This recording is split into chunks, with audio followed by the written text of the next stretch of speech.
Happy Aloha Friday, guys. We are here. Been sitting here actually for the last couple days thinking about subjects for today, and this subject just kept popping into my mind.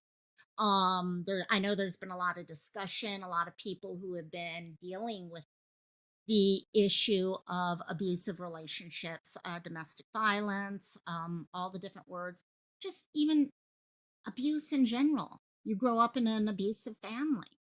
And these things affect so many of us, and so many of us are trying to heal from it. So I decided to come back and revisit that. But before we get into that, I did want to say hi to the people who've been hanging out in chat. We've had a lot of people talking in chat and all that, and some great discussions earlier. I really wanted Janice came in earlier and was leaving a message in chat. Thank you so much for your message, my dear. But for everyone else, let's see, we have who was next in. We have Iris. Hey, Iris, how you doing, my dear? How things going? You keeping busy? I got me a drink, by the way. I need some Coke. I have been working my butt off the last. Sorry, in fact, guys, I'm going to warn you. This is not as organized of a live as my mental health ones normally are. So I'm going to really hope we can do some discussion back and forth on a lot of these things. Um, but it was too important. In fact, I was talking to Christola a few minutes ago, and I'm like, I'm so busy. I've got two craft fairs this weekend, and I've been real busy. And it's she's like, oh, if you have to cancel, everyone will understand. I said, yeah, but this is too important, and that's the thing. This is an important subject, and I wanted to make sure we got through it. So we have, of course, Miss Janice is still here. Thank you, Janice, for popping in your comments, my dear. Thank you so much for your comment earlier, because you know what? Yeah, leaving is the best. It's hard to do, very hard to do. And in fact, before I say hi to Chris, who's next on the list, let me pin this message. It's been 2 years since I did a really in depth discussion on DV, and just abusive relationships in general. And I do have a playlist for people where we actually went as far as to putting together your plan for leaving, because for some people that you have to build up to it. You have to prepare yourself for it, not only emotionally, but physically. Okay, financially. Okay, all these things come into play. So I've pinned actually the link in chat to the playlist. And sorry, I've got a very, very noisy dog right now. And also, please feel free after we're done with this to go over there and take a look at things. But yes, we got Chris in chat. And Chris said, I'm sure that there's positive ways to heal. Yes, chat, exactly. And chatting about it is a wonderful way to do it, talking. And I did get some notes pulled together in the last 30 minutes. You weren't married to him, so you recognized and you were able. And that's the thing. Once you get married, it adds. And then once you have children, it complicates it even more. How many people do we know, whether it's male or female? Yeah, usually we talk about females, but I've known males in abusive relationships. I've actually known and been friends with people who fall in that category. And as those things happen, it complicates things harder. And there's more to figure out. How do I get out safely with children?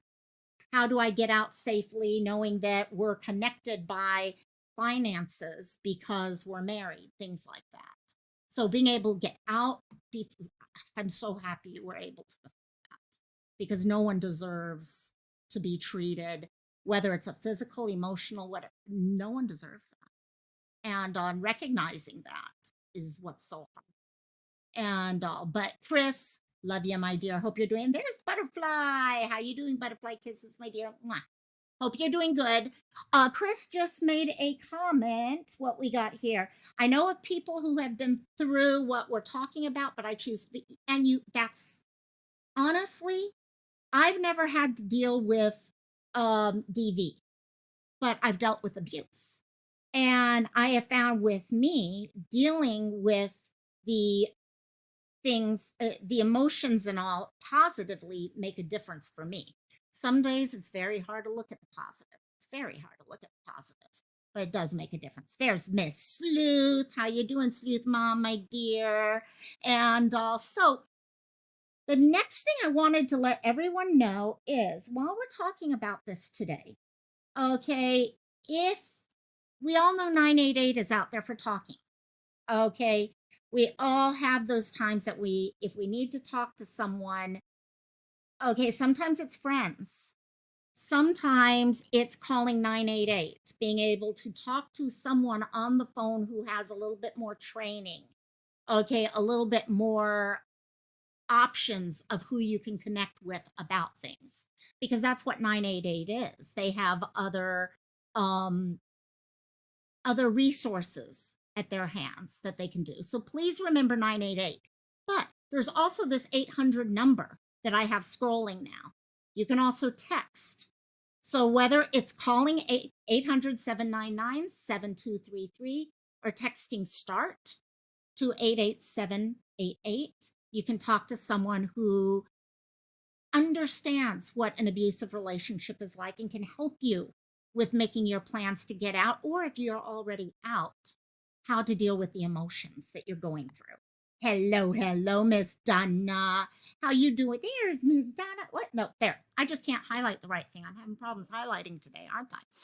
And so, yeah. And so I hope you're having fun, Donna. I just saw someone else in here. Oh, there it is, Miss Tammy. Yeah. I honestly, guys, dealing from any abusive relationship, and that's why I put the as abusive relationship in this case. Yes, DV is how we normally talk about it, but abuse in general usually revolves around relationships.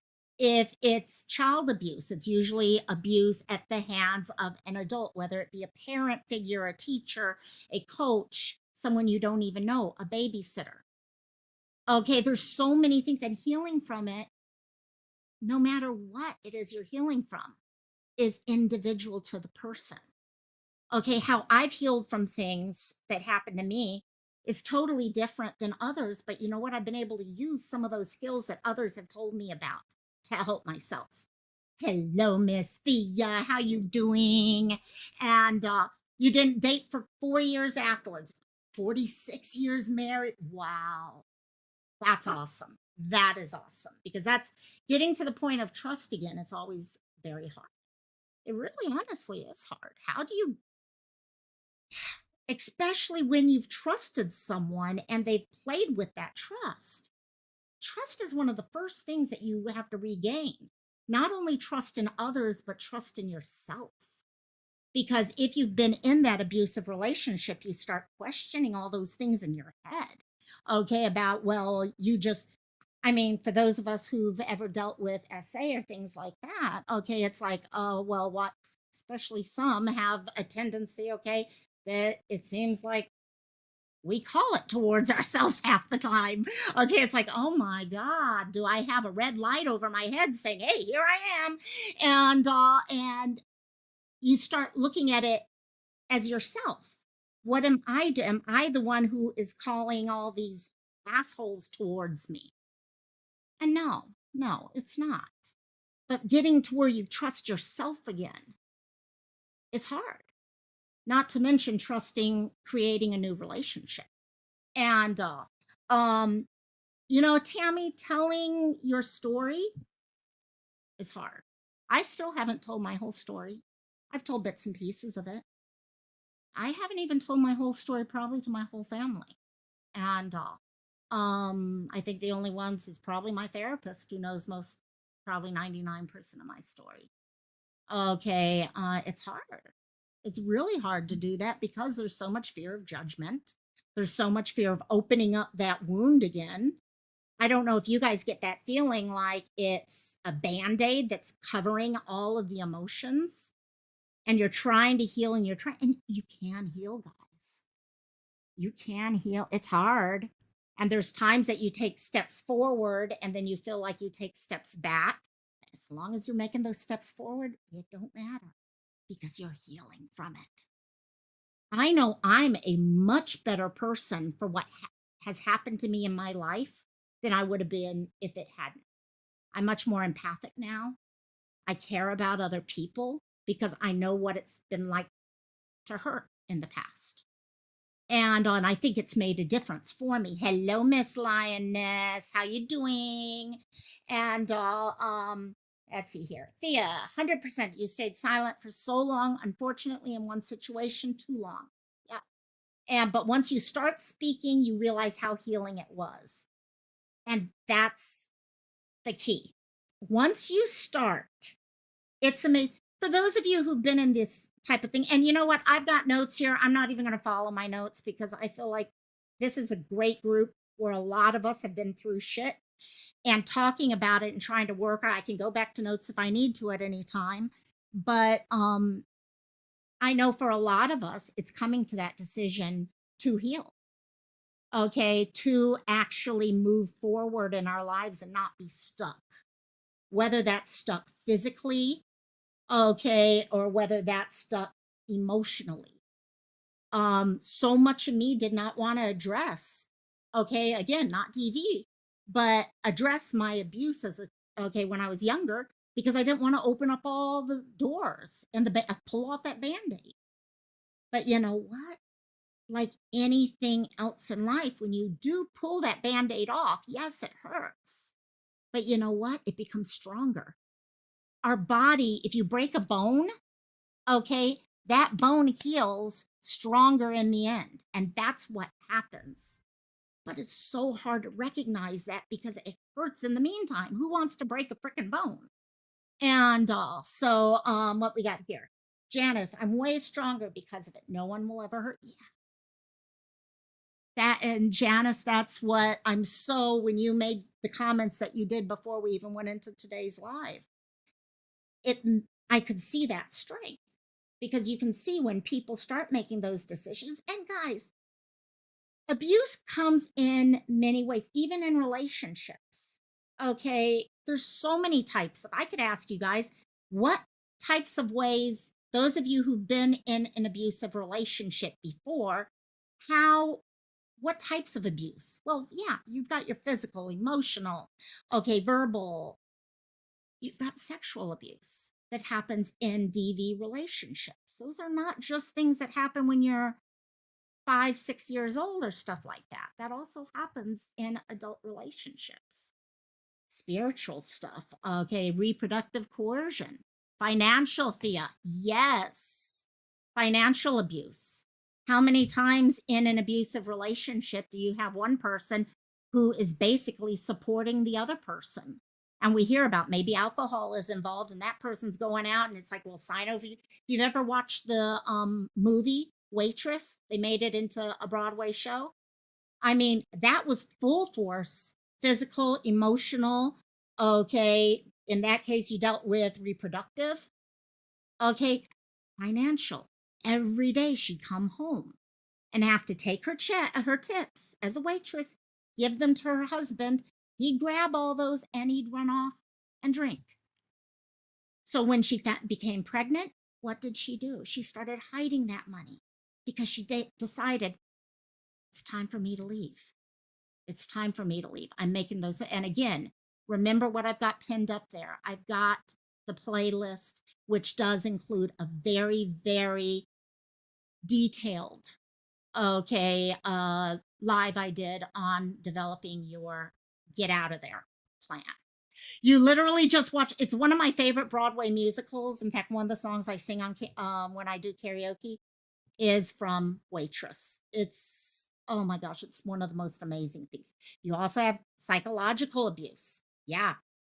So many things. And yeah, the dreams and stuff, Lioness. Anxiety, nightmares, things like that. The things never leave. I see what you're saying, Lioness, about how the dreams and the nightmares are there.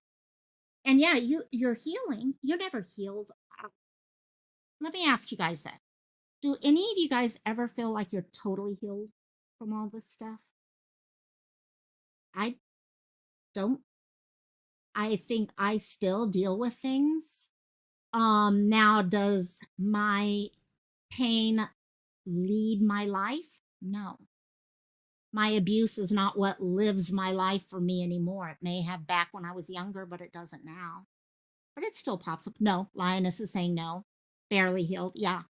And I think that's a lot of it as we get older. We, you're always, it's like learning. You never learn everything in life, right? You're always learning something new. Band-aids get ripped open, and all of a sudden you're dealing, okay, a new trigger pops up. Thea, I don't think I'll ever be fully healed. I still flinch when my husband goes to hug you. And I'm sorry about that, because a hug is probably one of the greatest things in the world to get. And that feeling is just, yeah, I get you. But you embrace it as part of your story and acknowledge it. And it did make you stronger. I am so much, I would never be able to do what I'm doing right now if what I had happened to me had not happened. First of all, I wouldn't have cared about it because it never touched me personally. Okay. And second of all, I wouldn't, I think those of us who have gone through some level of abusive relationships or abuse in general are much more empathic personally. You'll, thank you. Thank you. I will look forward to seeing that. And thank you for trusting me, because sharing of stories, guys, is one of the highest forms of trust. And I think that's one of the things, in fact, that, okay, I had talked about healing and creating your support systems and all that. And one of the things I had on there is finding people that you felt you can trust. Okay, you still have to watch it because unfortunately, a lot of, I don't know about you guys, but myself, I tend to be very, very trusting. I don't know, okay, how many of you guys are this way, but I am very, very trusting of things. I will open up and say things to people and then later be like, why the hell did I do that? Because some people, now, some people, you can trust. You know it in your gut, you can trust them. But the way I see, especially Chris, that's why I see it as something that, and Linus, that's it. I trust no one. No, you got it. And I think one of the things, Chris, thank you for trusting me enough with that, because you're putting, when you tell someone your story, you are opening up the possibility that if they are not the person that you think they are, that they can hurt you. Okay, they can bring things back, especially in this world of YouTube and shit like that. And that, I've had that happen to me in the past. And it messes up with our trust in the past. And, Thea, I thought we did have a panel on DV and I almost switched it. We probably will. If any of you guys would like to tell your story, please email me or text me or message me. Maybe we can do that. Again, yeah. And see, that's how I am, Chris. I trust people until they violate that trust. And that's how I am. I'm very much like that. But yeah, if you guys would like to help tell the stories and all, because I think when we know other people have been through what we've been through, it makes it easier to move forward, because we know that it's not just us. For how many years I thought it was just me. Okay. I would read stories and watch TV shows or things like that, but that's fantasy world. Okay. It's not what was happening to me. And once you talk to someone else who's been through something, all of a sudden you're like, you know what? This other people have gone through this whole thing too. Okay. And it wasn't their fault, or they were, look at who they are nowadays and stuff like that. And it makes such a difference. Janice said, I'll never ever forget and I will never forgive. He's dead, really. That's great. But he died knowing what he did. Yep. I learned many years after his passing. So, oh, wow. Sounds terrible, but I think no. And that's it. Okay. He doesn't have the control. He can't hurt other people. Hey, Christola, my dear, love you. Okay. And that is one of the things. Okay. Some on abuse level. Okay. I don't know even where my abuser is now. Well, one of them. And I've just had to move forward in my own heart and know that, you know what? He made me a stronger person for who I am. And also, um, what were some of your emotions? Okay. Some of you guys, the majority of you guys look like you're out of those relationships now. Some of you may still be in the relationships or been thinking about or in a new one or whatever. Um, what are some of the different different emotions and feelings that you find yourself going through? Another gremlin crisis? Not a crisis, but yeah. I get gremlins do that to you. Just don't give them water after midnight, girl. That's what I keep saying. And but no, emotions, feelings. So like me, one of my biggest was most of my emotions were self reflective on myself. Okay, that I wasn't good enough. Okay, I had a lot of, I could never make the right decisions, those types of things. Feeling lonely, but that loneliness was because I isolated myself completely. Okay. Thea is saying the first emotion that comes to mind when I think about it is confusion. I always told myself I would never allow that to happen to me, and then you allowed it and didn't know why. That's a good one. That's a good one because especially as adults, okay, we think we have a good handle on everything, but things happen quickly a lot of times. Especially I think DV type things because of the fact relationship wise, all of us want to be loved. We want to believe in the good. Most of us, every one of us. Yeah, Cristela, ask away, girl, because I'm not even following my notes now. They're here, but I'm not, I'm just, we're talking at this point. Um, I think a lot of us kind of go into these things as humans, we kind of are pushed towards being in relationships with people.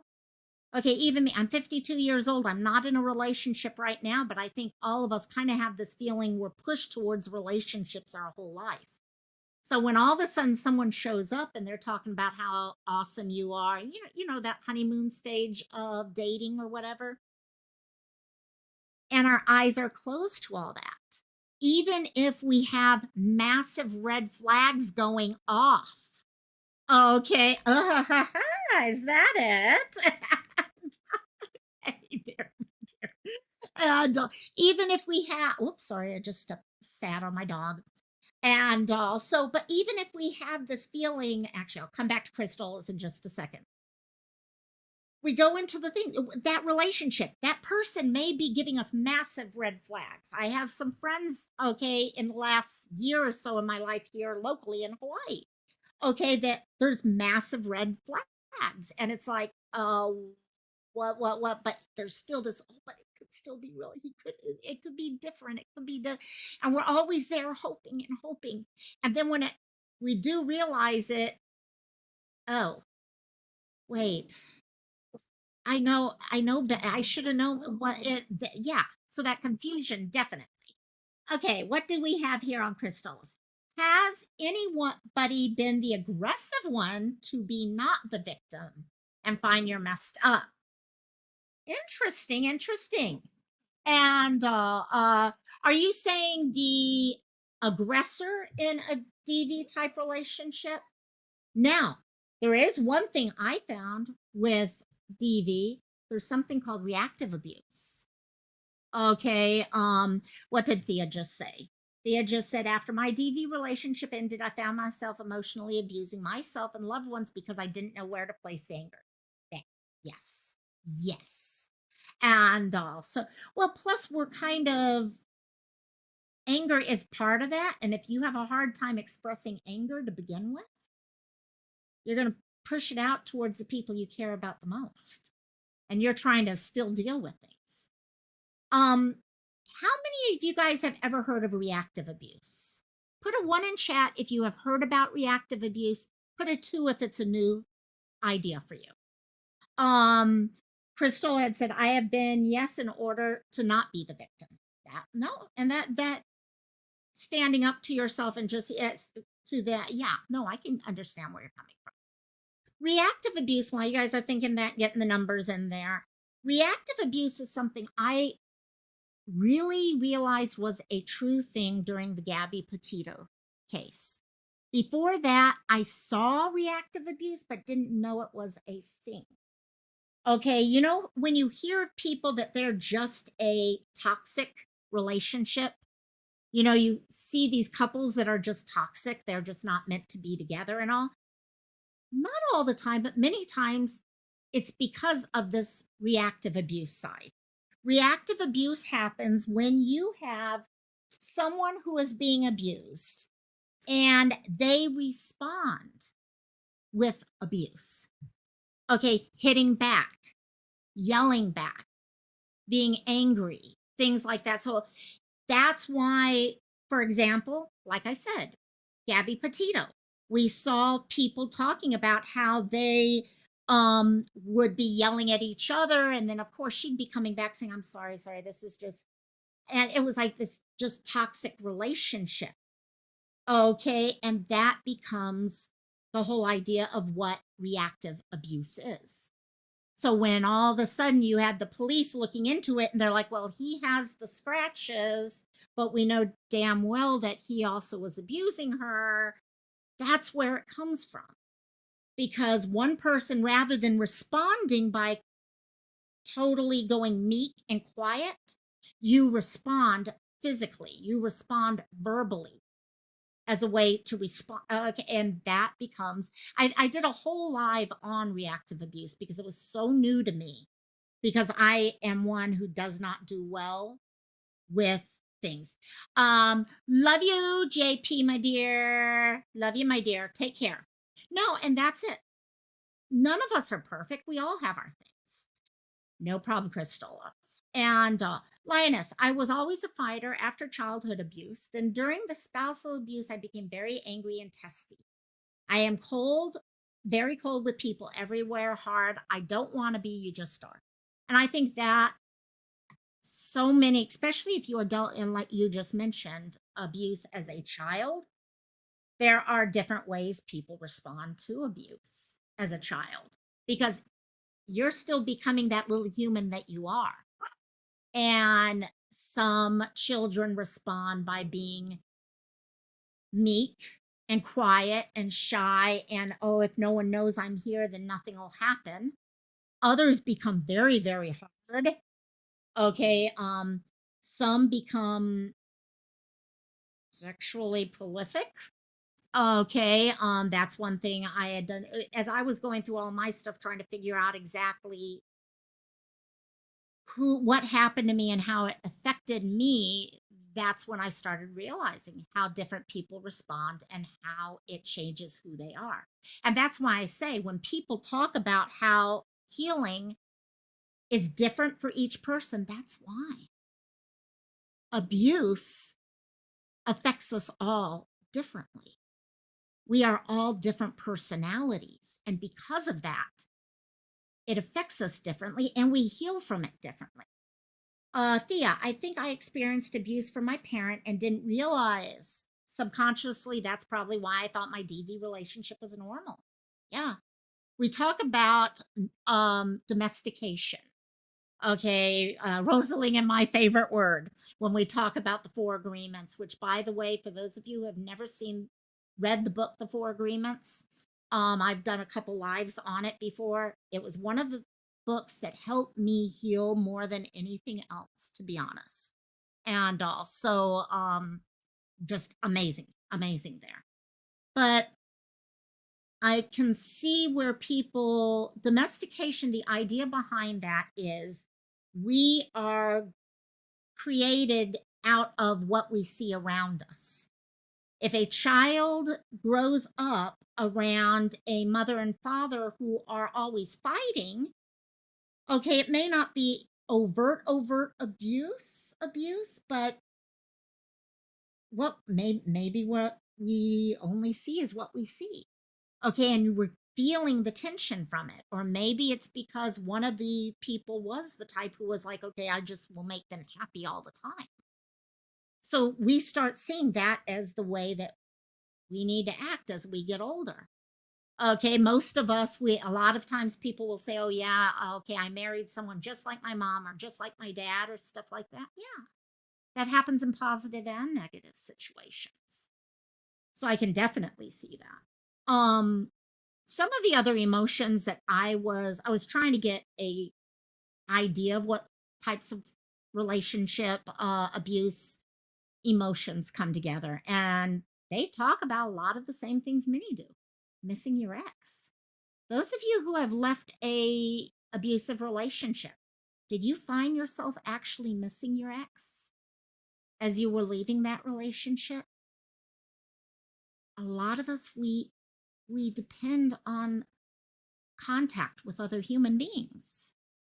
It's normal to miss, and I think that's what gets more confusing, because it's like, why am I missing that asshole? I just left them. It took all this energy out of me just to leave, and now I miss them at times. What the hell's wrong with me? Well, even in the worst of times, there's times that we things weren't bad. Or it's even just having someone to listen to, not have a quiet house. Oh, Thea, oh, yeah, the number of times I wanted to go back. If I hadn't been for your mom protecting you and fighting for you, I would.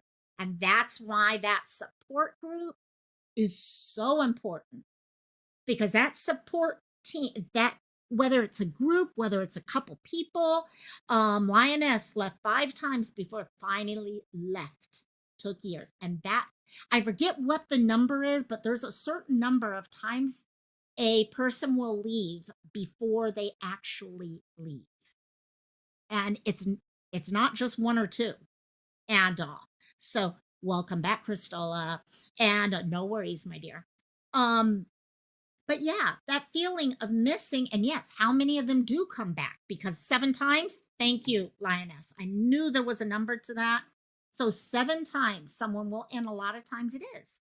They're going back because they realize, oh, it's too quiet in the house, or yeah, it was shitty and they were an asshole, but at least I didn't feel lonely, or things like that, or the finances become an issue. All of a sudden it's like, oh, I've got kids and I'm trying to balance the kids in school and this and that.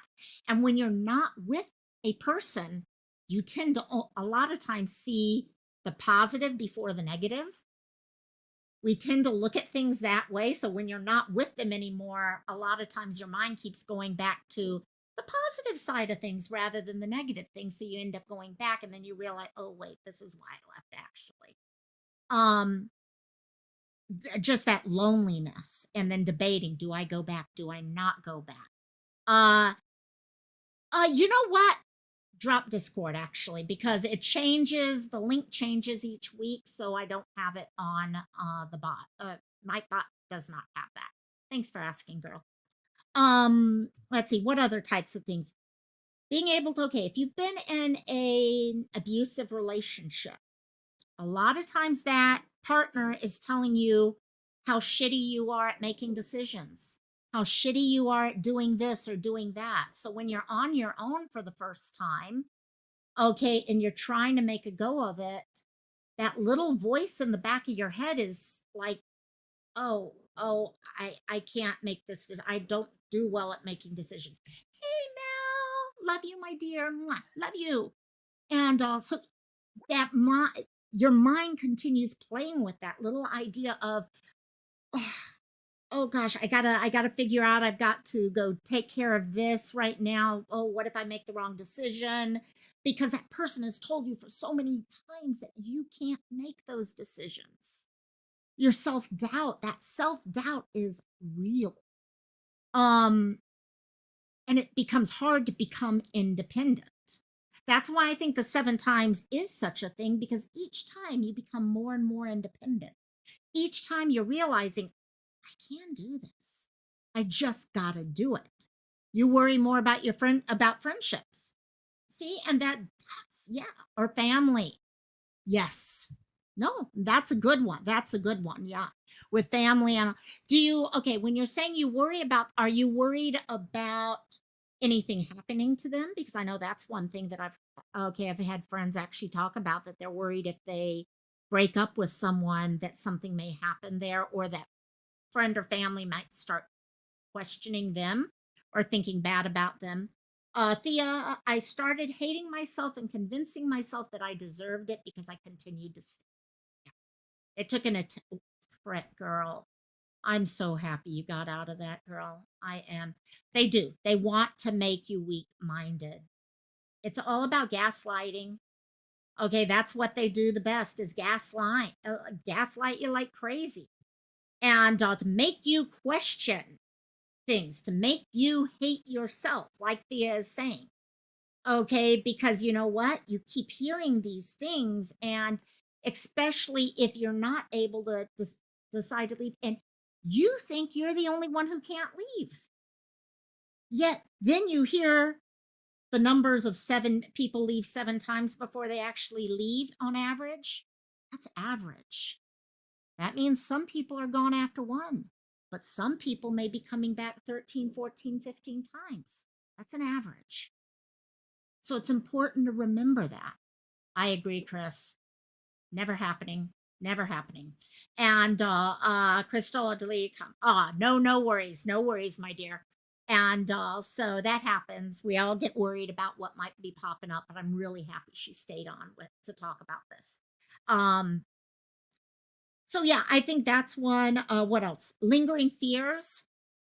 Okay, a lot of times, and this is why shelters are so important. Like Lioness just mentioned, shelters, what told you 7 times? There you go. And what's great with the shelters give you security. Shelters give you that sense that you are not alone, that there are other people there, that people won't come barging in. Because if you're living on your own, there's those fears and stuff like that. Hey, Angie Marie, love you, my dear. Working, have fun with work, my dear. Um, so definitely could see that because one of the emotions and feelings that I did find as I was trying to put some notes together was a lingering fear or sense that you are in danger. Because actually, take that further when you're in any type of abusive relationship, whether it's domestic, due to a partner or child abuse or whatever, okay, you live a lot of your life on edge, waiting for that next ball to drop. Okay, if it's a child at home, you're waiting for that next time something happens. Okay, the next time someone comes home sick, comes home after drinking or whatever. So you're always right on that edge. And of course, there's PTSD on top of all that. I would gather the majority of us here who've ever dealt with any type of abuse have had to deal with PTSD from it. And what's bad is PTSD really was not something people even knew about till about 20 years ago. And Thea, I still get chills when my phone starts ringing with an unknown. Yes, yes. Okay, you don't know who that number is. Okay, you have panic attacks when you're home alone at night because he used to stalk you and tell you he's coming to find you. Yeah. And so you're always trying to find ways. How can you protect yourself when you're alone? Okay. How that's part of healing. That's part of healing. The nightmares, getting attacked, how fighting back, things like that. Those are the things that are part of healing. And what's rough with healing, like I said, it's a journey. It's not a destination. So you may get to the point where you're like, oh yeah, I don't jump as much as I used to anymore, or I'm dealing with things better. I mean, I can hear I'll jump if if all of a sudden the bird starts whistling late at night, that usually means someone's in the house or something, and I freak out. It happened the other night. And you get to a point where you're like, okay, I've learned how to deal with it. Okay, I'm yeah, it scares me, but I'm kind of there. I'm good with it and all. And then something happens, and those 2 steps back. I don't know if you guys see those, but they happen with me, not as much. When I started healing, it happened a lot more. Okay, those that step backwards happened a lot more often when I had just started healing. And those step backs always scared me to death because I felt like I was never going to get better because it felt like I was always taking steps back. But once I started telling myself, okay, that 1 step back is fine. I just take 2 steps forward, 3 steps forward. Oh, I took 2 steps back. Okay, I'll make sure it's 4 steps forward this time. And because then at least I'm moving forward with it. And yeah, something will happen and it'll trigger me. Okay, I remember a time about a year and a half ago that I had to go to Discord because I was triggering like crazy on vacation once. And went backwards and I had to step myself up and say, okay, okay, that's fine. That's fine. Okay, I can't get on myself because we're our own worst enemy when that happens. Angie, you used to have nightmares of my sister because she was okay. So it was more of a sibling abusive type thing. And I was fighting her in my sleep and accidentally bit my, oh, poor baby, and woke up to her. Yep. And the probable guilt and stuff like that with it. Those are the times that were all so at night. That's when that subconscious, I think, works so overtime, and those little things tend to happen. Only happen once, thank God, and you haven't had any of her in a few years now.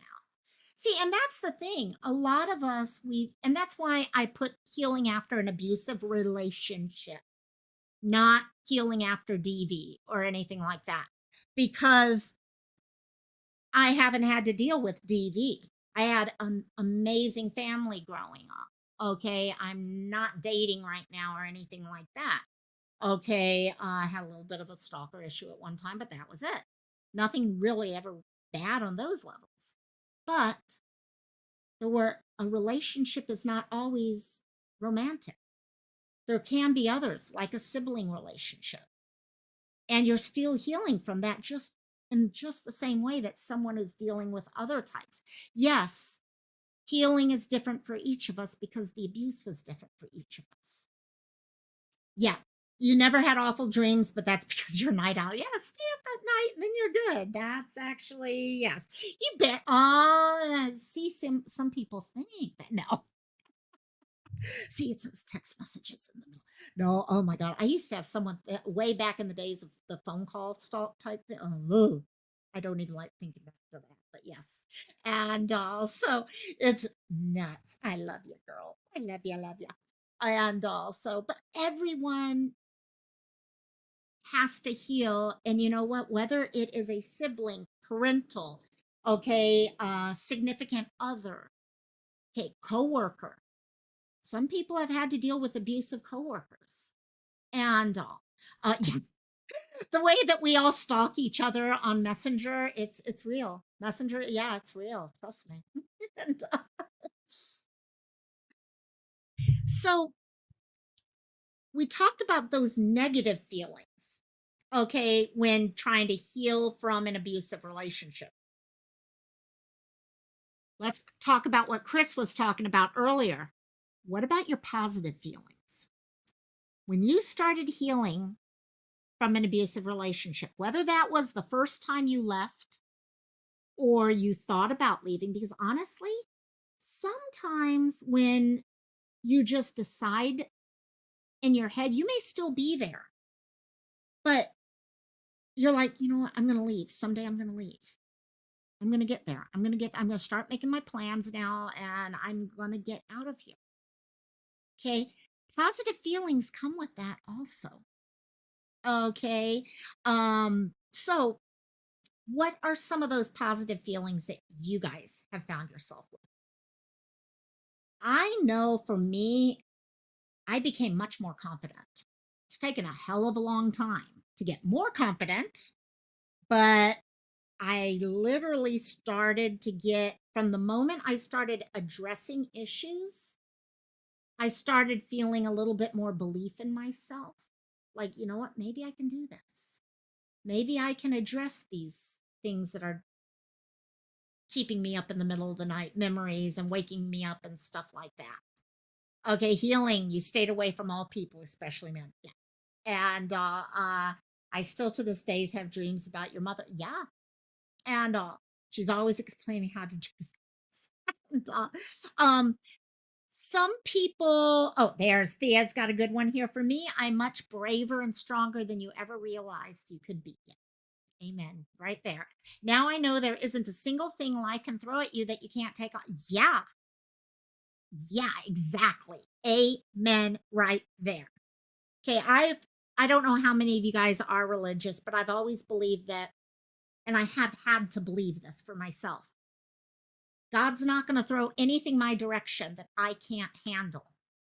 And guess what? He hasn't, because I have handled each of those. Yes, some of them might be a little harder to deal with at times or whatever, but you know what? Every single time I have. Sometimes I can handle it on my own. Sometimes I have to go to my friends and lean on them a little bit more, but I can always handle it. That's an awesome one. Yeah. It really makes you recognize when you go and you leave a relationship or you decide to heal from something and make that decision, you realize just how much strength you do have in yourself. And once you realize that, you can start to nurture that strength. And what's Christola saying? And oh yeah, yeah, that earlier. Crystal and I are always doing the thing. Are you mad at me? I'll do that to her too. I haven't heard from you lately. Are you mad? And so we're horrible about that. And yeah, I am blessed with amazing people who constantly lift you up and lifted you from the ashes when you couldn't rise. And that's it. We all have that ability and we lean on it. And then when we've kind of hit that, we just need that extra. Having those friends who lift you up, that's amazing. And they teach you the other thing, which is not everyone is bad. There are some amazing people out there who you can trust. You can trust and are not going to hurt you. They're going to be there for you. And Angie, that's why I tell myself this too shall pass, because no matter how bad things have gotten, I know I've always kind of gone in the idea. My dad used to tell me life is nothing but a cycle. I think it was my dad. And if you look at everything in life, from monthly visits for women to okay, just the year, okay, to life in general, it's a cycle. Okay, you're born, you can't okay eat or drink on your own without extra help. You're wearing diapers to the end where usually you're doing the same thing.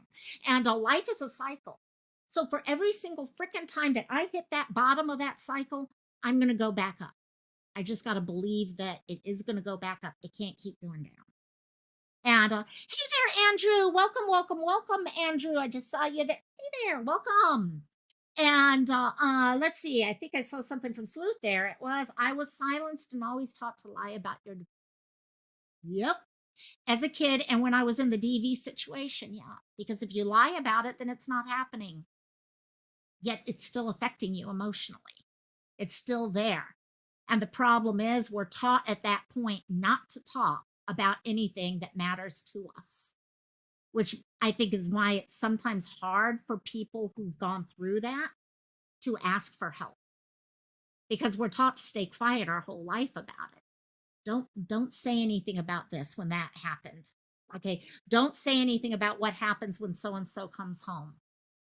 Okay, so you get to the point where you just don't say anything. And but then when you heal, you do exactly what Sleuth says there. Speaking and talking, putting the truth is what relieves you. Being able to stand up and speak your truth with no, not embarrassment. I'm forgetting what the word is for it, but you just, with no apology. Good night, Janice. Thanks for being here, my dear. Thank you so much for being here and sharing with us, Janice. Thank you so much. And but yeah, being able to speak up and tell your truth is strength. And it makes you realize you're not alone, because then the other person that you've been talking to says, "Oh wow, yeah, yeah," and they may share something with you, and then you realize you're not alone. Lioness, slowly I started talking to a slow guy. He was abused by everyone around him, so I pitied him and became friends with him and sort of protected him for a while. He was so abused. And I think that does help some way. Oh, should expect Robbie to come in with a little It's either Robbie or Siren who comes in with little comments on that. Yeah, see, cold weather has that tendency, doesn't it, Robbie? Also, um, but yeah, recognizing that you can be there to support others the way others were there to support you. So many different things on that level. And from there, yeah, that empathy, that compassion comes back. And recognizing, I do think what is important when we start doing that, I've talked to a lot of you guys about how when I kind of did my Delphi Forum days, where I kind of went overboard because I was so codependent myself that I was turning my side of helping others was becoming codependent help. Okay, which was not healthy for me. And now I've figured out where that boundary is, how to help people for them, not for me, which was amazing for me. And then I grew out of that. Just like you, Lioness, are saying, you grew from it also. You grew and you were able to get some of that empathy back that you needed. And so now you make people uncomfortable. You don't sugarcoat things. But you know what, girl? I'm going to say this right now. I have learned from a couple of you guys in this chat right now, actually. I have learned how to stand up for myself more than I have ever stood up for myself before. Okay, been able to speak what I believe. Hell, I wouldn't even talk about politics at one point in my life because I was so worried about upsetting people and making people mad or things like that. And by sleuth, you've really taught me that. Robbie has taught me that. He's another one who's taught me how to speak my mind and talk about the weather and how it affects our bodily parts and all that. But yeah, that's actually something else. And I learned how to cuss all the time thanks to Robbie, but we won't go there. And also, let's see what else we got here. Thea, here we go. I'm from the South, and there's an unspoken don't talk to people about what goes on behind closed doors. Yeah, yeah. And I think that happens. There's a lot of cultural places that happens. I know Asian wise, it's the same thing Asian. Okay. You're making me crack up. I love it. I love it. There's another salute back to you. Oh, and there go the rhymes. And but yeah, no, I think South definitely. Okay, my mom's family's from the South. Hey guys, come here. And South definitely Asian family. Okay, it's also the same thing. Okay, and it's very, very uh everything's got to be perfect. Okay, the kids got to get the great okay grades and stuff like that. You don't talk about what happens when dad comes home or things like that. We run into that a lot of that in multiple cultures. And I think many of those cultures it's coming because it's so prevalent. And it's just hey, if enough people in a certain culture do that, it just becomes part of the culture. And also, I think I saw something from Iris. There we go, Iris. PTSD. Overcoming from PTSD is it's possible. It's a lot of work. It's a lot of hell of work, but you know what it is, and knowing that it's a real thing helps. I actually was dealing with my abuse side right when PTSD became a thing, right in the early 2000s. Before that, you never heard about it much. And the first time I read, my therapist mentioned PTSD, and I read it.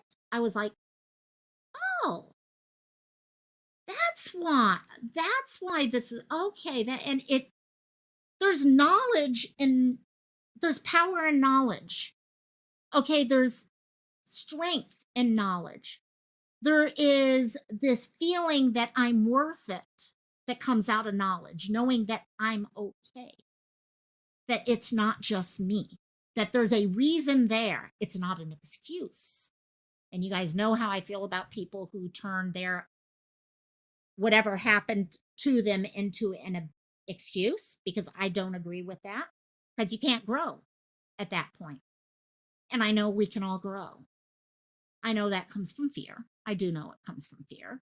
And but you know what, when it's time to move forward and start healing, it will happen. And let's see, where else are we? Sorry, I'm way far behind. I know. Thea, I start almost convincing myself the abuse wasn't happening because of how often you lied. Yeah. And that's it. We get playing these games in our heads. Oh yeah, no. Come on, you know what? Or time makes things disappear. Time makes, oh my gosh, it's If you try to remember something that happened even a year ago versus if the same thing happened yesterday, it takes on a different feeling. And so between time and lying about it and things like that, totally. Angie, don't get you started with we don't talk about Bruno, baby. Okay, sorry. We don't talk about Bruno. But okay, sorry. You were always trauma bonded, yeah. And that's where and you're still, you know what, Iris, and that's the thing. We are always, you got recovery, okay, when you're dealing addictions, things like that. Recovery is another one of those things that it is a journey, not a destination. And that's one reason why we actually called on the okay, for healing. The Delphi Forum group that I had was okay, Healing Horizons, and we would talk about the journey, survivor's journey. Okay, because it truly was. We were always on this journey to become who we were meant to be. Okay, and that happens whether you've had abuse or not. We're always on that journey. But each of us, once you can see what happened and try to navigate your way through it and be in control rather than what happened to you be in control. That's a hard one to explain, but that's what I found for me. I had to get to the point where I was the one in control, not the emotions. And that made such a difference once I got there. Um, because it takes time and you're going to go backwards, whether it's recovery or healing. You're going to take those steps forward and then all of a sudden get slammed backwards real quickly. Okay, it's going to be like you're one of those extra people in a action movie and you get pulled back real quick and you get jerked back and all that. Yep, you're not a victim, you're victorious. That's it. And that's exactly it. And I think it's one of the reasons why recognizing that we all heal and we all help others heal. Okay, Thea, having a daughter myself, oh, yep. I'm thankful for the experience in a way because I'll be prepared to protect her if she ever finds exactly. People can help others, even if they haven't been in the same place. Like, okay, but when you've been in that position, it puts you at a extra ability to be empathic, to be able to really understand what they're going through in a way that other people may not be able. Others can support, but not really be that extra step in there. And which makes a huge difference for that. It also does bring, okay, Thea, okay, I'll be honest. Some people also find, especially on the abusive side, okay, they may be dealing with things great. And then all of a sudden their child gets to the age that they were when something happened and they find themselves right back there. They thought they were really moving forward and then bang, because that just triggers all that stuff again. Okay, I kind of saw that myself with my nieces when they hit that age. I was like, oh shit. Every time I looked at them, I would think of the same thing happening to them or something like that. And it freaked the hell out of me. But I also realized, as I told myself, nothing's happened to them. They're okay. And if something did, I'd be there for them in a way that no one else could, and which was great. And having the support systems, getting that support group together, whew, has helped. And we'll kind of, this will be one of the last steps I wanted to really look into at this.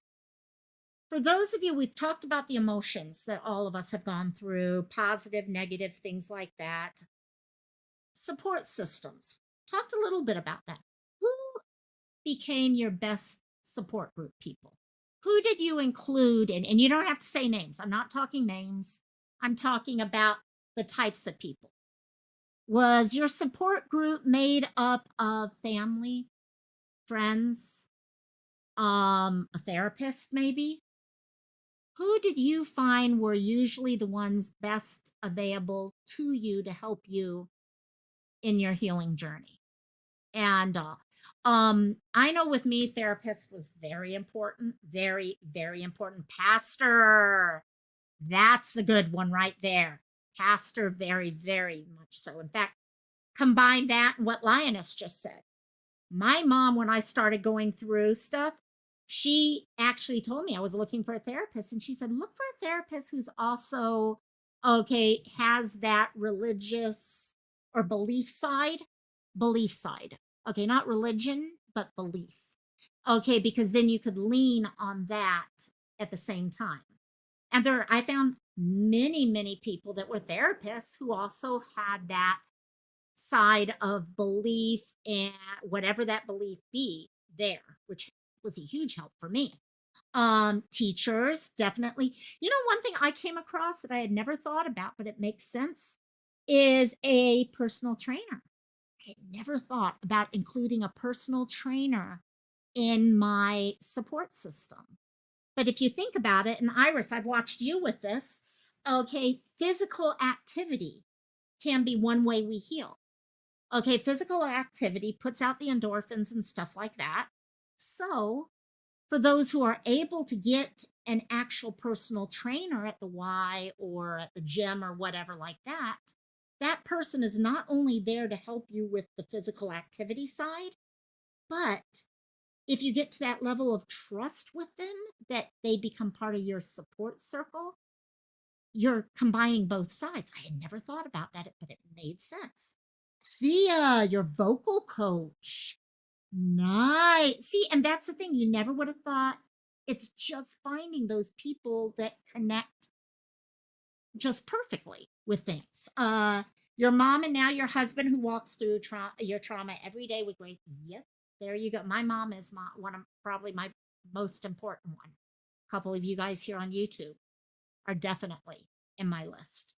You have a therapist, a psychiatrist, and a case manager. And I think that's one thing. A lot of people tend to look at just the friends and family. And don't get me wrong, friends and family are important. It's like I tell people all the time, I'm always there for you guys. If you need to talk about something, we'll be there. But having that therapist or a psychiatrist, a case manager, they have the extra, not only skills and training, but they also have extra resources for you. They might be able to get you into a support group that you may never have even known about. Okay, maybe there is an online support group that you knew nothing about, but because they're in that area of expertise, they have those numbers, the websites, the phone numbers, all those things. So that's, yeah, having an emergency number with you, very much so. And so now I am going to say, yeah, it's their job to help you. Exactly. And that's one reason why I think it's important to have not only, hey, guys, come here, not only the friends and family, but them, because those people, it's their job to help you. They're going to be there because it is their job. And yes, they care about you. They do care about you. But the friends and family, the husband, the wife, okay, the best friend, coworker, they may not have the skills, but they have the heart. So that's why by having all those different people around you, it gives you the most tools you could have, because we need those tools to heal. You have to have those tools. And that's what they are. They're tools. Yes, they're human beings, but they're tools that you can use to help you move forward. Yes, connecting with people who knew all the emotions and fears that I myself were going through was so helpful. Made you feel less alone and seen. Yes, exactly. And I think that's what, and I think there is something to the online side. I find, I don't know about you guys, but these are discussions that I probably would not have easily with my close 3D friends. But if I put myself here with you guys, I feel much more open about it. I don't know what it is about the internet that leaves us feeling more trusting, more willing to share everything that we have in us. But it does do that, I've discovered. and which does make a big difference because that has helped me in moving forward. But that also makes the one other thing that I did want to make sure to address, that we remember, even with our support system, we need to have our boundaries. It's really, really important for us to trust is earned. Okay. A lot of times, as we are in abusive relationships, we feel trust is just given. Okay. We're expected to trust that significant other. We're expected to trust our parent or things like that. We're just expected to do it. Okay. So then when we pull ourselves out, we stop. Okay. We want to go back to that of, oh, well, yeah, yeah, that's my friend. I should trust them. Okay. Trust is earned. And it's okay to have that boundary. It's okay to say, you know what?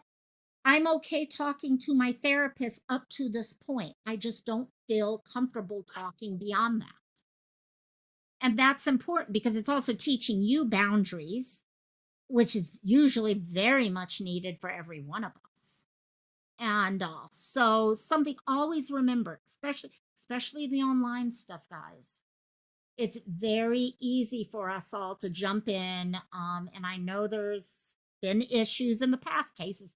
We all know these cases where people will say something to someone and then it's used against them later. And it's one of the hardest skills I have found is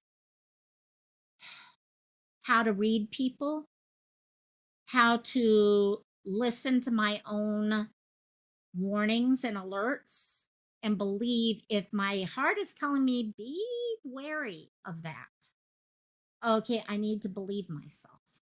So be careful of those things. I don't want you to give up on those, but at the same time, remember your boundaries, work those boundaries. So, but that's, I'm trying to think if there's anything else. As I mentioned before, gang, it's pinned up on the top of the chat, but there is a DV playlist that includes everything from the discussions on reactive abuse to getting out of a relationship, recognizing when you're in a relationship. Please take a look at that. That's, it's old. Honestly, guys, that whole playlist is 2 years old, but there's a lot of great information in there, and you'll get to see just how much weight I've lost in 2 years. I was surprised at that when I took a look at that. And but take a look at that. And if you guys would like us to talk more about this, let's keep the discussion going. If you guys would like to do another panel, please let me know because I'd love to do some panels on this because I can talk about abuse, but not from a first first person. But when it comes to DV, I can't. So please let me know of those. But other than that, I hope you guys have a great day. Unfortunately, I can't do Cantina today.